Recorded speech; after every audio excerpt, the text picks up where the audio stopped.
ನಮಸ್ತೆ ನನ್ನ ಮುದ್ದು ಕುಟುಂಬದವರೇ. ರಾಜಯ್ ಕುಕಿಂಗ್ ಚಾನಲ್ಗೆ ಎಲ್ರಿಗೂ ಕೂಡ ಪ್ರೀತಿಯ ಸ್ವಾಗತ. ನಾನು ನಿಮ್ಮ ಚೈತ್ರ ಮಾತಾಡ್ತಾ ಇರೋದು.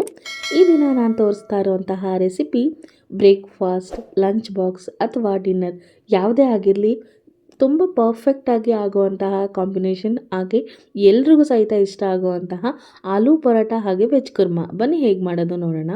ಇದನ್ನು ಮಾಡೋದಕ್ಕೆ ನಾನಿಲ್ಲಿ ಆಲೂಗೆಡ್ಡೆಗಳನ್ನ ತೊಗೊಂಡಿದ್ದೀವಿ. ಅರ್ಧ ಕೆಜಿ ಆಗುವಷ್ಟು ನಾವಿಲ್ಲಿ ಆಲೂಗೆಡ್ಡೆನ ತೊಗೊಂಡಿದ್ದೀವಿ. ಬೇಯಿಸಿ ಅದನ್ನು ಸಿಪ್ಪೆ ಎಲ್ಲ ತೆಗೆದು ಈ ರೀತಿಯಾಗಿ ಸ್ಮ್ಯಾಶ್ ಮಾಡ್ಕೊಳ್ತಾ ಇದ್ದೀವಿ. ನೋಡ್ತಾ ಇರ್ಬೋದು. ನೀವು ಯಾವ ಒಂದು ಕ್ವಾಂಟಿಟಿನಲ್ಲಿ ಮಾಡ್ತಾ ಇರ್ತೀರೋ ಆ ಒಂದು ಅನುಗುಣವಾಗಿ ನೀವು ಆಲೂಗೆಡ್ಡೆನ ಹೆಚ್ಚು ಕಮ್ಮಿ ಮಾಡ್ಕೊಳ್ಬಹುದು. ಈಗ ಆಲೂಗೆಡ್ಡೆ ಎಲ್ಲ ಪೂರ್ತಿಯಾಗಿ ಸ್ಮ್ಯಾಶ್ ಮಾಡಿದ ನಂತರ ರುಚಿಗೆ ತಕ್ಕಷ್ಟು ಉಪ್ಪು, ಹಾಗೆ ಸ್ವಲ್ಪ ಚಿಲ್ಲಿ ಫ್ಲೇಕ್ಸ್, ನಂತರ ಜೀರಿಗೆನ ಹಾಕ್ಕೊಳ್ತಾ ಇದ್ದೀನಿ. ಸ್ವಲ್ಪ ಕೊತ್ತಂಬರಿನ ಹಾಕಿ, ಹಾಗೆ ಖಾರಕ್ಕೆ ನೋಡಿಕೊಂಡು ನೀವು ರೆಡ್ ಚಿಲ್ಲಿ ಪೌಡರ್ನ ಸ್ವಲ್ಪ ಹಾಕ್ಕೊಳ್ಬಹುದು. ಹಾಗೆ ಕಸೂರಿ ಮೇಥಿನ ಈ ರೀತಿಯಾಗಿ ಕ್ರಷ್ ಮಾಡಿ ಹಾಕ್ಕೊಳ್ತಾ ಇದ್ದೀನಿ. ನೀವು ಚಿಲ್ಲಿ ಫ್ಲೇಕ್ಸ್ ಬದಲಿಗೆ ಹಸಿಮೆಣಸಿನ್ಕಾಯಿನೂ ಸಹಿತ ಬಳಸಬಹುದು. ಖಾರ ಜಾಸ್ತಿ ಬೇಡ ಅಂತ ಹೇಳಿದ್ರೆ ಹಸಿಮೆಣಸಿನ್ಕಾಯಿ ಬದಲಿಗೆ ಚಿಲ್ಲಿ ಫ್ಲೇಕ್ಸ್ನ ಅಂತ ಹೇಳಿ ನಾನಿಲ್ಲಿ ಹಾಕ್ಕೊಂಡಿದ್ದೀನಿ. ಹಾಕಿ ಎಲ್ಲವನ್ನು ಸಹಿತ ನೀಟಾಗಿ ಮಿಕ್ಸ್ ಮಾಡಿಕೊಂಡು ಹಾಗೆ ಉಂಡೆಗಳನ್ನಾಗಿ ಮಾಡಿ ಇಟ್ಕೊಳ್ತಾ ಇದ್ದೀನಿ. ನೀವು ಈ ರೀತಿಯಾಗಿ ಸಿಂಪಲ್ಲಾಗಿ ಸ್ಟಫಿಂಗ್ಗೆ ರೆಡಿ ಮಾಡಿಕೊಂಡ್ರೆ ಸಾಕಾಗುತ್ತೆ. ಇದಕ್ಕೆ ಜಾಸ್ತಿ ಏನೂ ಹಾಕೋ ಅವಶ್ಯಕತೆ ಇರೋದಿಲ್ಲ. ನಂತರ ವೆಜ್ ಕುರ್ಮಾ ಮಾಡೋದಕ್ಕೆ ಅಂತ ಹೇಳಿ ಒಂದು ಕಡಾಯಿನ ಇಟ್ಕೊಂಡು ಅದಕ್ಕೆ ಎಣ್ಣೆನ ಹಾಕ್ಕೊಂಡಿದ್ದೀನಿ 2 ಸ್ಪೂನ್ ಆಗೋಷ್ಟು. ನಂತರ ಅದಕ್ಕೆ ಜೀರಿಗೆ ಮತ್ತು ಸಾಸಿವೆನ ಹಾಕ್ಕೊಳ್ತಾ ಇದ್ದೀನಿ. ಹಾಕಿ ಒಂದು ಹೆಚ್ಚಿರೋ ಈರುಳ್ಳಿ, ಹಾಗೆ ಆಲೂಗೆಡ್ಡೆ, ಟೊಮೊಟೊ, ಕ್ಯಾಪ್ಸಿಕಮ್, ಹಸಿಮೆಣಸಿನ್ಕಾಯಿ, ಅದ್ರ ಜೊತೆಲಿ ನಾನಿಲ್ಲಿ ಸೀಮೆ ಬದನೆಕಾಯಿನ ತೊಗೊಂಡಿದ್ದೀನಿ. ಮನೆಯಲ್ಲಿ ಯಾವ ತರಕಾರಿ ಇತ್ತೋ ಅದೇ ಒಂದು ತರಕಾರಿನ ನಾನಿಲ್ಲಿ ಬಳಸ್ತಾ ಇದ್ದೀನಿ. ನಾನು ಆಲ್ಮೋಸ್ಟ್ ವೆಜ್ ಕುರ್ಮಾ ಮಾಡೋ ಟೈಮ್ನಲ್ಲಿ ಮನೆಯಲ್ಲಿ ಯಾವ ತರಕಾರಿ ಇರುತ್ತೋ ಅದೆಲ್ಲವನ್ನು ಸಹಿತ ಮಿಕ್ಸ್ ಮಾಡಿ ಮಾಡ್ಕೊಳ್ತೀನಿ. ತುಂಬಾ ಚೆನ್ನಾಗಿರುತ್ತೆ. ಪ್ರತಿಯೊಂದು ತರಕಾರಿನೂ ಸಹಿತ ನಾವು ತಿನ್ನೋದು ತುಂಬಾ ಒಳ್ಳೆಯದು. ಹಾಗಾಗಿ ನಾನು ಈ ಒಂದು ವಿಧಾನನ ಫಾಲೋ ಮಾಡ್ತೀನಿ. ನಿಮಗೆ ಯಾವ ತರಕಾರಿ ಇಷ್ಟನೋ ನೀವು ಅದನ್ನು ಬಳಸಬಹುದು. ಈಗ ಈರುಳ್ಳಿ ಮತ್ತು ಹಸಿಮೆಣಸಿನ್ಕಾಯಿ ಹಾಕಿದ ನಂತರ ಸ್ವಲ್ಪ ಅದು ಕಲರ್ ಚೇಂಜ್ ಆಗೋವರೆಗೂ ಬೇಯಿಸ್ಕೊಂಡು ಅದಕ್ಕೆ ನಾನಿಲ್ಲಿ ಬಟಾಣಿನ ಹಾಕ್ಕೊಳ್ತಾ ಇದ್ದೀನಿ. ಹಾಗೆ ತರಕಾರಿಗಳನ್ನ ತೊಗೊಂಡಿದ್ನಲ್ವ ಆ ಒಂದು ಎಲ್ಲ ತರಕಾರಿಗಳನ್ನ ನಾನಿಲ್ಲಿ ಹಾಕ್ಕೊಳ್ತಾ ಇದ್ದೀನಿ. ಲಾಸ್ಟಲ್ಲಿ ಟೊಮೊಟೊನ ಹಾಕ್ತೀನಿ, ಯಾಕೆಂದರೆ ತರಕಾರಿ ಎಲ್ಲ ಸ್ವಲ್ಪ ಬೇಯಲಿ ಅಂತ ಹೇಳಿ. ಲಾಸ್ಟಲ್ಲಿ ನಾನು ಟೊಮೊಟೊನ ಸೇರಿಸ್ಕೊಳ್ತೀನಿ. ಈಗ ತರಕಾರಿಗಳನ್ನೆಲ್ಲ ನೀಟಾಗಿ ಒಮ್ಮೆ ಮಿಕ್ಸ್ ಮಾಡ್ಕೊಳ್ತಾ ಇದ್ದೀನಿ. ಮಿಕ್ಸ್ ಮಾಡಿದ ನಂತರ ಅದಕ್ಕೆ ರುಚಿಗೆ ತಕ್ಕಷ್ಟು ಸ್ವಲ್ಪ ಉಪ್ಪನ್ನು ಸೇರಿಸ್ಕೊಳ್ತಾ ಇದ್ದೀನಿ. ತರಕಾರಿ ಎಲ್ಲ ಬೇಯಬೇಕಲ್ವ, ಹಾಗಾಗಿ ಉಪ್ಪನ್ನು ಸೇರಿಸ್ಕೊಂಡು ಅದನ್ನು ಸ್ವಲ್ಪ ಹೊತ್ತು ಸಾಫ್ಟಾಗಿ ಬೇಯೋವರೆಗೂ ಬಿಡ್ತೀನಿ. ನಂತರ ನಾನೀಗ ಹೆಚ್ಚಿರುವಂತಹ ಟೊಮೊಟೊನ ತೊಗೊಂಡಿದ್ದೀನಿ. ಒಂದು ಟೊಮೊಟೊನ ನಾನಿಲ್ಲಿ ಬಳಸಿದ್ದೀನಿ, ಮೀಡಿಯಮ್ ಸೈಜ್ನಲ್ಲಿ ಇರುವಂತಹ ಟೊಮೊಟೊನ. ಈ ಒಂದು ವೆಜ್ ಕುರ್ಮಾ ಮಾಡೋದಕ್ಕೆ ನಾವು ಇಲ್ಲಿ ಯಾವುದೇ ಒಂದು ಮಸಾಲೆನ ರುಬ್ತಾ ಇಲ್ಲ, ಹಾಗೆ ಪ್ಲೇನಾಗಿ ಮಾಡ್ಕೊಳ್ತಾ ಇದ್ದೀನಿ. ನಾನು ಮನೆಯಲ್ಲಿ ಕಾಲಿಫ್ಲವರ್ ಸಹಿತ ಇತ್ತು, ಅದನ್ನು ಸಹಿತ ನಾನಿಲ್ಲಿ ಹಾಕ್ಕೊಳ್ತಾ ಇದ್ದೀನಿ. ಅದನ್ನು ಬೇಯಿಸ್ಕೊಂಡು ಪಕ್ಕದಲ್ಲಿ ಉಪ್ಪು ಮತ್ತು ಅರಿಶಿನ ಪುಡಿ ಎಲ್ಲ ಹಾಕಿ ಅದನ್ನು ಕುಕ್ ಮಾಡಿ ತೊಗೊಂಡಿದ್ದೀನಿ. ಅದನ್ನು ನಾನಿಲ್ಲಿ ಶೋಧಿಸಿ ಹಾಕ್ಕೊಳ್ತಾ ಇದ್ದೀನಿ. ಈಗಾಗಲೇ ನಾನು ಮಾಡಿ ತೋರಿಸಿರುವಂತಹ ವೆಜ್ ಗ್ರೇವಿನಲ್ಲೂ ಸಹಿತ ಇದೇ ಮೆಥಡೇ ಇದೆ, ನೀವು ಬೇಕಿದ್ರೆ ಹೋಗಿ ಚೆಕ್ ಮಾಡ್ಬೋದು. ಈಗ 2 ಸ್ಪೂನ್ ಆಗುವಷ್ಟು ನಾನಿಲ್ಲಿ ಸಾಂಬಾರು ಪುಡಿ, ಹಾಗೆ 1 ಸ್ಪೂನ್ ಆಗುವಷ್ಟು ಅಚ್ಚ ಖಾರದ ಪುಡಿನ ಹಾಕ್ಕೊಳ್ತಾ ಇದ್ದೀನಿ. ನೋಡಿ, ಇಷ್ಟು ಹಾಕಿದ್ರೆ ಸಾಕು. ವೆಜ್ ಕುರ್ಮಾ ತುಂಬಾ ಸಿಂಪಲ್ಲಾಗಿ ಕಡಿಮೆ ಸಮಯದಲ್ಲಿ ನೀವು ಮಾಡ್ಕೊಳ್ಬೋದು. ಟೈಮ್ ಇಲ್ಲ ಅಂತ ಹೇಳಿ ಅನ್ನೋ ಟೈಮ್ನಲ್ಲಿ ಈ ಒಂದು ರೀತಿಯಲ್ಲಿ ಮಾಡಿಕೊಂಡ್ರೆ ತುಂಬಾ ಈಸಿಯಾಗಿ ಆಗೋಗುತ್ತೆ. ಈಗ ಇದು ಬೇಯೋದಕ್ಕೆ ಎಷ್ಟು ಬೇಕೋ ಅಷ್ಟು ನೋಡಿಕೊಂಡು ನಾನಿಲ್ಲಿ ನೀರನ್ನು ಸೇರಿಸ್ಕೊಳ್ತಾ ಇದ್ದೀನಿ. ನೀರನ್ನು ಸೇರಿಸಿದ ತಕ್ಷಣ ಈ ರೀತಿಯಾಗಿ ಎಲ್ಲನೂ ಸಹಿತ ಇನ್ನೊಮ್ಮೆ ಮಿಕ್ಸ್ ಮಾಡಿಬಿಟ್ಟು ಇದನ್ನು ಮುಚ್ಚಿಡೋದು ಬೇಕು. ತರಕಾರಿಗಳೆಲ್ಲ ನೀಟಾಗಿ ಬೇಯಬೇಕು, ಹಾಗಾಗಿ ಇದನ್ನು ಪಕ್ಕದಲ್ಲಿ ಇಟ್ಕೊಂಡು ನಾನಿಲ್ಲಿ ತವಾನ ಸಹಿತ ಇಟ್ಕೊಳ್ತಾ ಇದ್ದೀನಿ. ಕಾವಲಿನ ಕಾಯೋದಕ್ಕೆ ಇಟ್ಕೊಳ್ತಾ ಇದ್ದೀನಿ. ಆಲೂ ಪರೋಟ ಮಾಡಬೇಕಲ್ವಾ, ಹಾಗಾಗಿ ಎರಡೂ ಸಹಿತ ನಿಮಗೆ ವಿಡಿಯೋದಲ್ಲಿ ತೋರಿಸ್ಬೇಕಾಗಿರೋದ್ರಿಂದ ನಾನಿಲ್ಲಿ ಗೋಧಿ ಹಿಟ್ಟನ್ನ ಮೊದಲೇ ಕಲಸಿ ಇಟ್ಕೊಂಡಿದ್ದೀನಿ. ಎಲ್ರಿಗೂ ಸಹಿತ ಗೋಧಿ ಹಿಟ್ಟು ಕಲಿಸೋದು ಗೊತ್ತಿರುತ್ತಲ್ವ, ಹಾಗಾಗಿ ನಾನು ಒಂದು ವಿಡಿಯೋನ ತೋರಿಸಿಲ್ಲ. ಅದನ್ನು ಸಹಿತ ತೋರಿಸಿದ್ರೆ ವಿಡಿಯೋ ತುಂಬ ಲೆಂತಿ ಆಗುತ್ತೆ ಅಂತ ಹೇಳಿ ನಾನು ತೋರಿಸಿಲ್ಲ. ಈಗ ಚಪಾತಿ ಹಿಟ್ಟನ್ನು ನಾನು ಮುಂಚೆನೇ ನಾದಿದ್ದೆ, ಹಾಗಾಗಿ ಇನ್ನೊಮ್ಮೆ ಲಾಸ್ಟಲ್ಲಿ ಈ ರೀತಿಯಾಗಿ ನಾದಿ ಇಟ್ಕೊಳ್ತಾ ಇದ್ದೀನಿ. ನಮ್ಮ ಚಾನಲ್ಗೆ ಯಾರಾದರೂ ಹೊಸದಾಗಿ ಬಂದು ಈ ಒಂದು ವಿಡಿಯೋನ ನೋಡ್ತಾ ಇದ್ದರೆ ತಪ್ಪದೆ ನಮ್ಮ ಚಾನಲ್ಗೆ ಸಬ್ಸ್ಕ್ರೈಬ್ ಆಗಿ, ಹಾಗೆ ಪಕ್ಕದಲ್ಲೇ ಕಾಣೋ ಬೆಲ್ ಐಕಾನ್ ಪ್ರೆಸ್ ಮಾಡ್ಕೊಳ್ಳೋದನ್ನ ಮರಿಬೇಡಿ. ನಾವು ಮಾಡೋ ಪ್ರತಿಯೊಂದು ಅಡುಗೆ ನೋಟಿಫಿಕೇಷನು ನಿಮಗೆ ಮೊದಲಿಗೆ ಬರುತ್ತೆ ಅಂತ ಹೇಳಿ.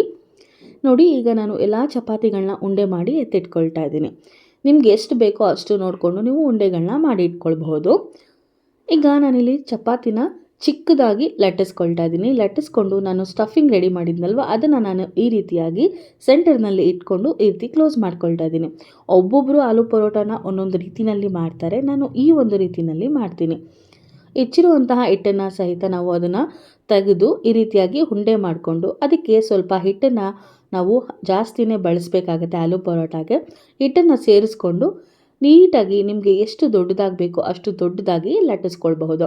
ಈಗ ಇದನ್ನು ಬೇಯಿಸೋದಕ್ಕೆ ಅಂತ ಹೇಳಿ ನಮ್ಮ ಹಸ್ಬೆಂಡ್ ಬಂದರು. ಅದನ್ನು ಅವರು ಬೇಯಿಸ್ತಾ ಇದ್ರು, ನಾನು ಲಟ್ಟಿಸ್ತಾ ಇದ್ದೆ. ಇಬ್ಬರು ಬೇಗ ಮಾಡ್ಕೊಳ್ಬೇಕಾಗಿತ್ತು. ಬೆಳಗ್ಗೆ ಬ್ರೇಕ್ಫಾಸ್ಟ್ಗೆ ಮಾಡ್ಕೊಳ್ತಾ ಇದ್ವಿ, ಹಾಗೆ ಲಂಚ್ ಬಾಕ್ಸ್ಗೂ ಸಹಿತ ಮಾಡ್ಕೊಳ್ತಾ ಇದ್ವಿ. ಹಾಗಾಗಿ ಇಬ್ಬರೂ ಸಹಿತ ಒಟ್ಟಿಗೆ ಮಾಡಿಕೊಂಡು ಬೇಗ ಆಫೀಸ್ಗೂ ಸಹಿತ ಹೋಗಬೇಕಿತ್ತಲ್ಲ, ಹಾಗಾಗಿ ಈ ರೀತಿಯಾಗಿ ಮಾಡ್ಕೊಳ್ತಾ ಇದ್ದೀವಿ. ಎರಡೂ ಕಡೆ ಸ್ವಲ್ಪ ಎಣ್ಣೆನ ಜಾಸ್ತಿಯಾಗಿಯೇ ಹಾಕಿ ಇದನ್ನು ಬೇಯಿಸ್ಕೊಳ್ಬೇಕಾಗತ್ತೆ. ಯಾಕೆಂದರೆ ಹಸಿಟ್ಟನ್ನ ಜಾಸ್ತಿ ಬಳಸಿರ್ತೀವಲ್ವ, ಹಾಗಾಗಿ ಹಸಿಟ್ಟು ಇರುತ್ತೆ ಅಂತ ಹೇಳಿ ಸ್ವಲ್ಪ ಎಣ್ಣೆನ ಜಾಸ್ತಿ ಬಳಸಬೇಕಾಗತ್ತೆ. ಚಪಾತಿಗಿಂತ ಸ್ವಲ್ಪ ಜಾಸ್ತಿನ ಬಳಸಿದ್ರೆ ಚೆನ್ನಾಗಿರುತ್ತೆ ಅಂತ ಹೇಳಿ. ಇಲ್ಲ ಹಾಗೇನೂ ಸಹಿತ ಮಾಡ್ಕೊಳ್ಬೋದು, ಆದರೆ ಚೆನ್ನಾಗಿರೋದಿಲ್ಲ, ಹಸಿಟ್ಟು ತಿನ್ನೋದಕ್ಕೆ ನಮ್ಗೆ ಇಷ್ಟ ಆಗೋದಿಲ್ಲ ಅಂತ ಹೇಳಿ ನಾವು ಈ ರೀತಿ ಮಾಡ್ಕೊಳ್ತೀವಿ. ನಿಮಗೆ ಯಾವ ರೀತಿ ಅನುಕೂಲನೋ ನೀವು ಅದನ್ನು ಮಾಡ್ಕೊಳ್ಬೋದು. ನೋಡಿ ಎಷ್ಟು ಚೆನ್ನಾಗಿ ಆಲೂ ಪರೋಟ ಸಾಫ್ಟಾಗಿ ರೆಡಿಯಾಗಿದೆ. ಲಂಚ್ ಬಾಕ್ಸ್ಗೂ ಸಹಿತ ತುಂಬಾ ಸಾಫ್ಟಾಗಿರುತ್ತೆ, ಅಷ್ಟೇ ಚೆನ್ನಾಗಿರುತ್ತೆ. ನೋಡ್ತಾ ಇರ್ಬೋದು, ನಾನು ಇನ್ನೊಂದನ್ನು ಸಹಿತ ಅದೇ ವಿಧಾನದಲ್ಲಿ ಮಾಡ್ಕೊಳ್ತಾ ಇದ್ದೀನಿ. ಇದೇ ರೀತಿಯಾಗಿ ನೀವು ಇದನ್ನು ಬೆಳಿಗ್ಗೆ ಬ್ರೇಕ್ಫಾಸ್ಟ್, ಲಂಚ್ ಬಾಕ್ಸ್ ಅಥವಾ ಡಿನ್ನರ್ಗೆ ಯಾವ ಟೈಮಿಗೆ ಬೇಕಾದರೂ ಮಾಡ್ಕೊಳ್ಬಹುದು. ಆಲೂ ಪರೋಟ ಇಷ್ಟಪಡೋರಂತೂ 3 ಟೈಮು ಬೇಕಾದರೆ ಇದನ್ನೇ ತಿಂತಾರೆ, ಅಷ್ಟು ಚೆನ್ನಾಗಿರುತ್ತೆ. ಆಲೂ ಪರೋಟ ಮಾಡುವಾಗ ನಾವು ಯೂಸ್ ಮಾಡಬೇಕಾಗಿರೋಂಥ ಸಿಂಪಲ್ ಟ್ರಿಕ್ಸ್ ಏನಪ್ಪ ಅಂತ ಹೇಳಿದ್ರೆ, ಚಪಾತಿ ಹಿಟ್ಟನ್ನು ತುಂಬ ಸಾಫ್ಟಾಗಿ ಕಲಿಸ್ಕೊಳ್ಬೇಕಾಗತ್ತೆ.